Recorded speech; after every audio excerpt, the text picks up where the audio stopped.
नमस्कार, बहुत स्वागत है आपका। मैं हूं आपके साथ समुद्र शर्मा। तो रायपुर से लौटे हैं सीएम भूपेश बघेल। हिमाचल प्रदेश के दौरे पर वो थे जहां पर चुनाव प्रचार कर रहे थे। सीएम भूपेश बघेल ने कांग्रेस सरकार बनने का दावा भी किया। पीआईएल लगाए हैं, इसमें पीआईएल क्या है ये मुझे समझ नहीं आया। पब्लिक इंटरेस्ट लिटिगेशन क्या है? लेकिन न्यायालय मामले में कुछ बोलूंगा नहीं। आज तक सुनवाई नहीं हुई। क्या कारण इसे रोकना चाहते हैं? जैसे जीरम घाटी को रोकना चाहते हैं, वैसे नान घोटाले की जांच है, एसआईटी को रोकना चाह रहे हैं। क्या कारण है? हाँ जी, हाँ, कब है? अच्छा, कल आ रहे हैं। बहुत अच्छी बात है। थोड़ा रमन सिंह जी पूछ लीजिए, गर्भाशय कांड का क्या हुआ, अखोड़वा कांड का क्या हुआ, जो नसबंदी कांड का क्या हुआ, इसके बारे में थोड़ा पूछ लीजिए। मीना खलको के बारे में क्या हुआ, इसके बारे में पूछ लीजिए। तो दूध का दूध और पानी का पानी हो जाएगा। वो राजनीतिक दल के लोग हैं, कार्यक्रम करना चाहते करें, अच्छी बात है। रमन सिंह को पत्र लिखा है कि उन्हें आरोपी बताया जाता है, नाम बताया जाता है, लेकिन उन्हें क्लीन चिट दिया था। अब वो अपनी बात वो रखें, मुझे जानकारी नहीं है। भाजपा आरोप लगा रही है कि आप विशेष सत्र जो बुला रहे हैं वो आदिवासी वोटरों को लुभाने के लिए बुला रहे हैं, मतदान के पहले।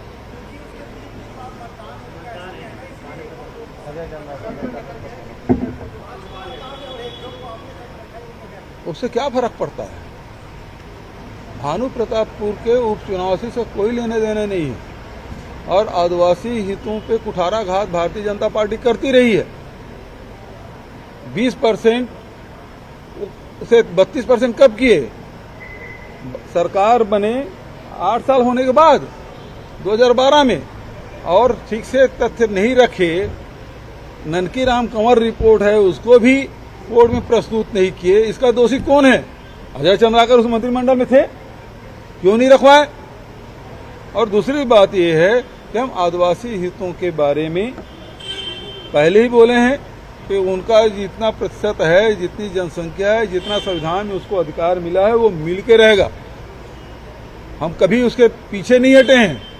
अब ये चूंकि उन्हीं के कर्मों का पाप है जिसको हमको सुधारने में लगे हैं, तो इसमें संवैधानिक व्यवस्था है, उसमें इसे इस आचार संहिता क्या लग?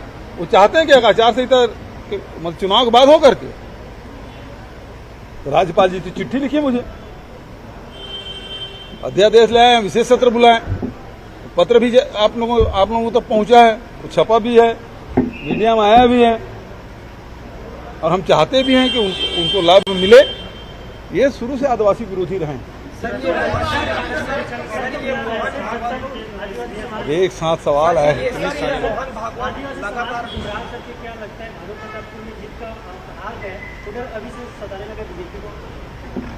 तो देखो, ऐसा है कि ये इसी क्षेत्र में दंतेवाड़ा से लेकर मरवाही तक खैरागढ़ चुनाव में इसकी क्या स्थिति थी सबने देखा। रमन सिंह का घर है खैरागढ़, वहां उस बुरी तरह से हारे। आज तक उतना वोट से कभी कोई नहीं जीता था जितने वोट से हम लोग जीते अभी उपचुनाव में। भानु प्रतापपुर विधानसभा हमारी परंपरागत सीट है और हमें पूरा विश्वास है कि वहां मतदाता सरकार के कार्यों पर विश्वास व्यक्त करेगी और हमें वो जिताएगी। अजय रंजीता रंजन जी का बयान आया है, अरे वो उन्होंने कहा है कि सभी नक्सली जो है गलत नहीं होते। मुझे उसकी जानकारी है। मेडिकल कॉलेज को 150 सीट की मान्यता मिली है, एक और मेडिकल कॉलेज सरकारी। बिल्कुल, हम लोग तो चाहते हैं रमन सिंह तो 15 साल में 4 ठो खोल पाए।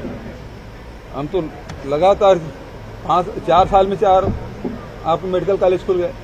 सर, ये मोहन भागवत 2 दिवसीय दौरे पर आ रहे हैं, क्या लगता है बीजेपी इतना कमजोर हो गई कि बार-बार आने से उसको आना पड़ रहा है? अभी तो ईडीआईटी का दौरा चल रहा है।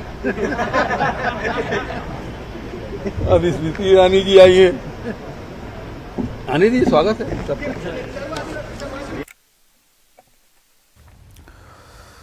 तो सीएम भूपेश बघेल 2 दिवसीय जांजगीर चांपा के दौरे पर रहेंगे। कल सीएम भूपेश बघेल भेंट मुलाकात कार्यक्रम करेंगे। जांजगीर चांपा विधानसभा में लोगों से मुलाकात करेंगे सीएम भूपेश बघेल। सिमरा और सिवनी गांव के लोगों से सीएम भूपेश बघेल की मुलाकात होनी है। जांजगीर में सामाजिक संगठनों और जनप्रतिनिधियों से भी मुलाकात करेंगे सीएम। कलेक्टर और एसपी ने कार्यक्रम स्थलों का निरीक्षण किया है।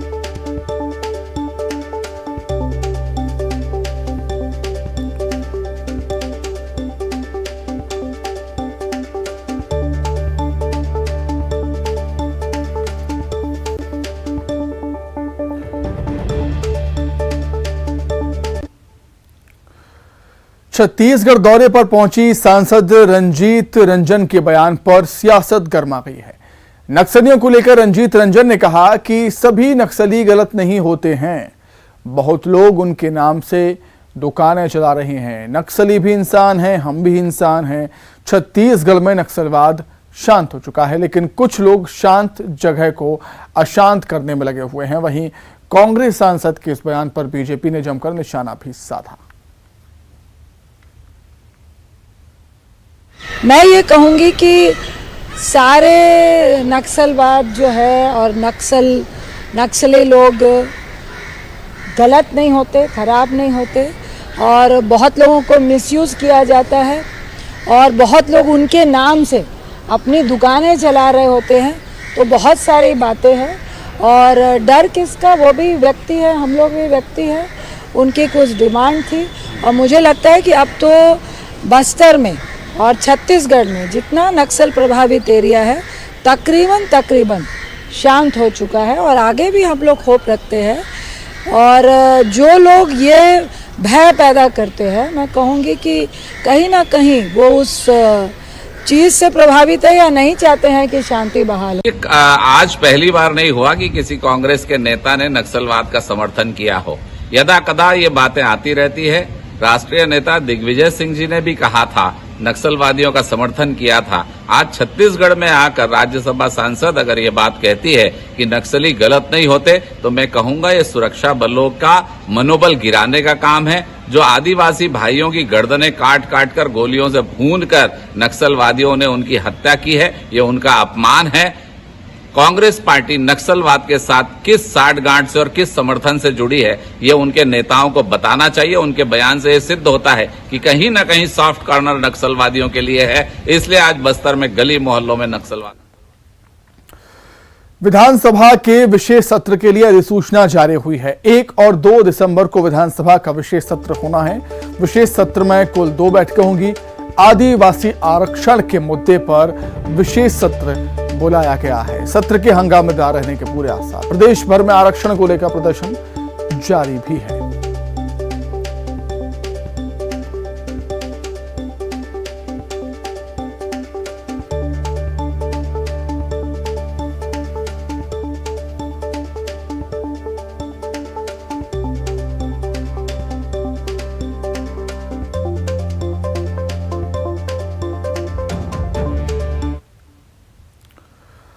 बिलासपुर में कल होने वाली महतारी हुंकार रैली में महिलाएं प्रदेश सरकार के खिलाफ हुंकार भरेंगी।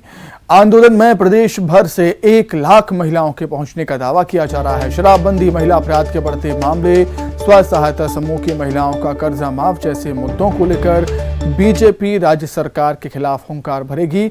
बीजेपी के इस आंदोलन को सफल बनाने के लिए केंद्रीय मंत्री स्मृति ईरानी भी इस रैली में शामिल होंगी। पटेल मैदान जगमल चौक से रैली की शुरुआत होगी, जिसके बाद दयालबंद, गांधी चौक, जूना बिलासपुर, कोतवाली चौक, सदर बाजार होते हुए बीजेपी की रैली नेहरू चौक पहुंचेगी। यहाँ चौक में सभा भी होगी, जिसमें बीजेपी के तमाम दिग्गज नेता शामिल होंगे। जनता महिला मोर्चा के बैनर तले कल महतारी हुंकार रैली का आयोजन जो है वो भारतीय जनता पार्टी के द्वारा किया गया है और ये मैदान है बिलासपुर का जगमल चौक का हाई स्कूल मैदान कहलाता है, जहां पर कि लगभग 1 लाख के आसपास महिलाओं के दावा किया जा रहा है भारतीय जनता पार्टी के द्वारा कि वो इस रैली में शामिल होंगी। यहाँ से रैली जो है जो मार्ग निर्धारित किए गए हैं भारतीय जनता पार्टी के द्वारा, उन मार्गों से होते हुए नेहरू चौक तक पहुंचेगी। हालांकि जब से इस रैली का आयोजन भारतीय जनता पार्टी ने किया है, तब से लेकर जिला प्रशासन और भारतीय जनता पार्टी के बीच गतिरोध जारी है, क्योंकि कुछ दिनों पहले जो है जिला प्रशासन ने एक सूची जारी की थी, जिसमें कि बहुत सारी जो शहर के इलाके हैं, खासतौर पर सदर बाजार, गोल बाजार और नेहरू चौक वाले इलाकों को 144 धारा के तहत प्रतिबंधित घोषित। छत्तीसगढ़ महिलाओं की सम्मान, सुरक्षा और अधिकारों को लेकर भाजपा महिला मोर्चा के द्वारा बिलासपुर न्यायधानी में महिलाओं को न्याय दिलाने के लिए एक जन विशाल रैली महतारी हुंकार का आयोजन होने वाला है, जो कि 11/11/22 को होगा, समय 11 बजे बिलासपुर में। इस जन आक्रोश रैली में पूरे प्रदेश भर की 1 लाख महिलाएं इकट्ठा हो रही हैं, जो कि भूपेश सरकार को एक अंतिम चुनौती होगी। इस सभा को संबोधित करने के लिए और महिलाओं की आवाज को बुलंद करने के लिए हमारी केंद्रीय मंत्री श्रीमती स्मृति ईरानी, राज्यसभा सांसद संगीता यादव व विधायक निशा सिंह जी भी पहुंचेंगी। तो ये ढकोसला ना करिए और ये ड्रामे ना करिए। सही मायने में अगर आप महिलाओं के साथ खड़ी हैं, तो बहुत सारे उनके प्रदेशों में जब इस तरह महिलाओं को अपमानित किया जाता है, तो वही महिलाएं एक शब्द नहीं बोलती है। तो मैं तो स्मृति ईरानी जी को कहूँगी कि आप हुंकार रैली कीजिए, शराबबंदी की बात करिए, लेकिन साथ साथ अपने घर में भी थोड़ा झांकने का काम कीजिए। क्या भाजपा के जो मंत्री, विधायक, MP शराब पीते हैं, क्या उन पे आप बंदिश लगा रही हैं क्या? तो महतारी हुंकार रैली को लेकर बीजेपी की क्या कुछ तैयारियां हैं, वो हम जान लेंगे। और जानने के लिए सीधे बिलासपुर आपको लिए चलते हैं। बिलासपुर से विनोद कुशवाहा हमारे साथ जुड़ गए हैं लाइव। विनोद, चुनाव से पहले बीजेपी की कोशिश है कि सरकार के खिलाफ और अपनी पार्टी के पक्ष में माहौल बनाया जाए। यही वजह है कि एक मेगा आयोजन बीजेपी की तरफ से कल होने वाला है। क्या तैयारियां इसकी?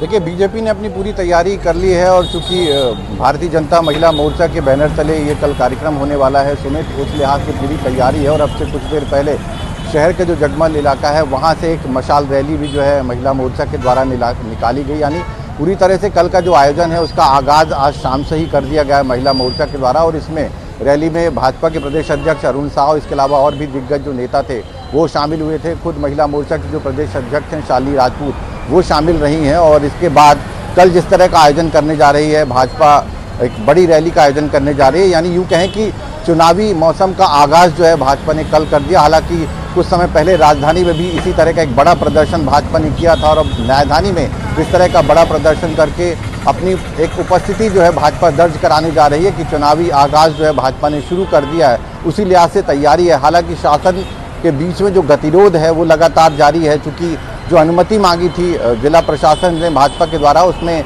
जगमल चौक से लेकर के नेहरू चौक तक रैली का मार्ग तय किया गया था, वो मांगी गई थी अनुमति। लेकिन अभी शाम को फिर से एक बार जो जिला प्रशासन ने अनुमति दी है, उसमें जगमल चौक से केवल गांधी चौक तक ही रैली को निकालने की अनुमति दी है और नेहरू चौक में सभा करने की। ऐसे में चूंकि भाजपा के जो नेता हैं वो अभी भी अड़े हुए हैं कि जो मार्ग उन्होंने तय किया है उसी मार्ग से वो रैली को निकालेंगे। हालांकि शाम तक ये कहा गया नेताओं के द्वारा कि अगर कोई किसी तरह की कोई बाधा पहुंचाई जाती है प्रशासन के द्वारा, तो वो गिरफ्तारी देने के लिए भी तैयार हैं। हालांकि हर तरह से भाजपा अपनी रैली को सफल बनाने में जुटी हुई है, और यही वजह कि केंद्रीय मंत्री जो हैं स्मृति ईरानी, उनको लाया जा रहा है। इसके अलावा और भी केंद्र के जो दिग्गज नेता हैं वो पहुँच रहे हैं कल, और एक बड़ा कार्यक्रम जो है रैली के माध्यम से भारतीय जनता पार्टी जो है बिलासपुर में करने जा रही है। सुमित। ठीक है विनोद, बहुत धन्यवाद आपका तमाम जानकारी के लिए। आगे बढ़ते हैं। भानु प्रतापपुर उपचुनाव के लिए आज से नामांकन की प्रक्रिया शुरू हो चुकी है। 17 नवंबर तक नॉमिनेशन चलेगा। बीजेपी और कांग्रेस ने अभी तक अपना कैंडिडेट तय नहीं किया है। कांग्रेस 15 नवंबर को नाम की घोषणा कर सकती है, प्रत्याशी के नाम की घोषणा कर सकती है। 5 दिसंबर को वोटिंग है उपचुनाव के लिए, और 8 दिसंबर को रिजल्ट आएंगे, वोटों की गिनती होगी। गोंडवाना गणतंत्र पार्टी के उम्मीदवार घनश्याम चुर्री ने नामांकन फॉर्म दाखिल किया है, और कांग्रेस बीजेपी उम्मीदवार पर मंथन अभी भी कर रही है।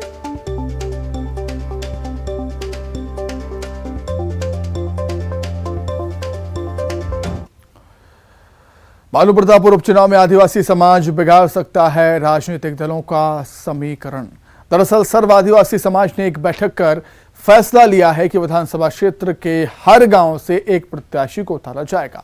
बालू प्रतापपुर विधानसभा क्षेत्र में कुल 465 गांव हैं, जिसको लेकर आज फिर एक बड़ी बैठक की जाएगी, जिसमें प्रत्याशियों को लेकर फाइनल फैसला होगा। वहीं सर्व आदिवासी समाज के इस फैसले से चुनाव आयोग के लिए परेशानी खड़ी हो सकती है, क्योंकि ईवीएम में 400 से ज्यादा प्रत्याशियों के नाम शामिल करने में मुश्किलें आएंगी। है उतना प्रत्याशी होगा ताकि कोई भी राजनीतिक दल हमारे वोट पर सेंध ना लगा सके। अच्छा, कोई पर्टिकुलर एक पर्टिकुलर अगर एक प्रत्याशी होगा तो हम विधानसभा क्षेत्र यहाँ पे कमजोर वर्ग के लोग हैं, प्रलोभन में इसमें सब आ जाएंगे।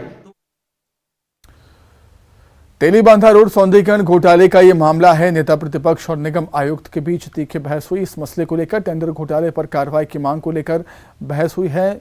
जोन 10 में टेंडर घोटाले को लेकर तीखी बहस हुई है। नगर निगम आयुक्त से मिलने पहुंचा था बीजेपी पार्षद दल। बहस का वीडियो भी अब सामने आया।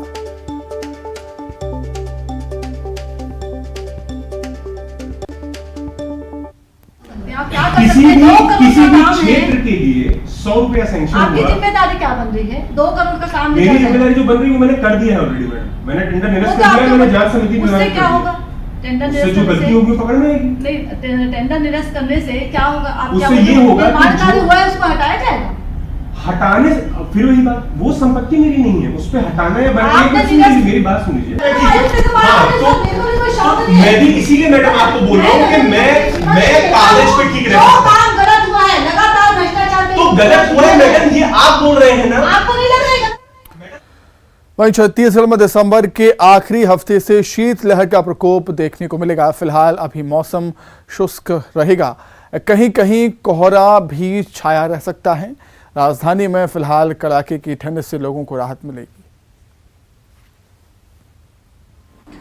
अभी फिलहाल उत्तर पूर्व से हवा का आगमन है शुरू हो गया है, जो शुष्क है और साथ ही ठंडी है। इसके प्रभाव से फिलहाल छत्तीसगढ़ में आज से न्यूनतम तापमान में गिरावट का दौर शुरू होने की संभावना है। ये लगभग गिरावट है अगले 4-5 दिनों तक चलने की संभावना है। अभी फिलहाल मौसम शुष्क रहेगा।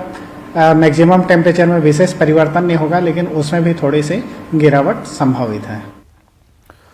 सफेद भालू मरवाही की पहचान है। भारत में छत्तीसगढ़ का मरवाही है, जहां मटमैला सफेद रंग का भालू पाया जाता है।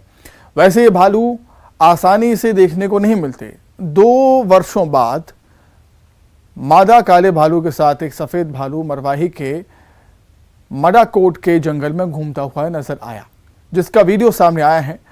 और जहां एक और काले भालू की मरवाही में बहुतायत है, वहीं सफेद भालू बमुश्किल ही नजर आते हैं। इन भालुओं की संख्या और आंकड़े अब तक विभाग के पास नहीं है। क्षेत्र में आखिरी सफेद भालू 2020 में देखा गया था। उसके बाद आज इस भालू को देखकर एक ग्रामीण ने इसका वीडियो बना लिया। ये पहली बार नहीं है कि मरवाही में भालू देखा गया है। इस बार भालू माड़ाकोटा के पहाड़ में मरवाही से 6 किलोमीटर दूर देखा गया है, जो एक किसान को दिखा है। इस इलाके में सफ़ेद भालू बहुत समय से देखे जाते थे। हर 2-3 साल में उसका फोटोग्राफिक रिकॉर्ड मिलता था। चूँकि आजकल सबके पास मोबाइल है और उसे ले जाना कहीं पर भी आसान है, तो इस तरह की घटनाएं ज़्यादा निकल के आ रही हैं। नहीं तो हर 3-4 साल में एक बार सफ़ेद भालू दिखने की घटना यहाँ पर दिखती है। और सफ़ेद भालू के पाए जाने का इस कारण ये है कि ल्यूसिज्म एक वैज्ञानिक टर्मिनोलॉजी है, जिसके तहत शरीर में कलर बनाने वाले पिगमेंटेशन अगर कम होते हैं तो ऐसी स्थिति में उसे ल्यूसिज्म कहा जाता है। ये ल्यूसिज्म चिड़ियों में, सांपों में, यहाँ तक कि मनुष्यों में भी पाया जाता है। तो एक तरह से ये हजारों में से किसी एक प्रजाति में, हजारों में से एक जानवर में ऐसा रंग दिखाई पड़ता है।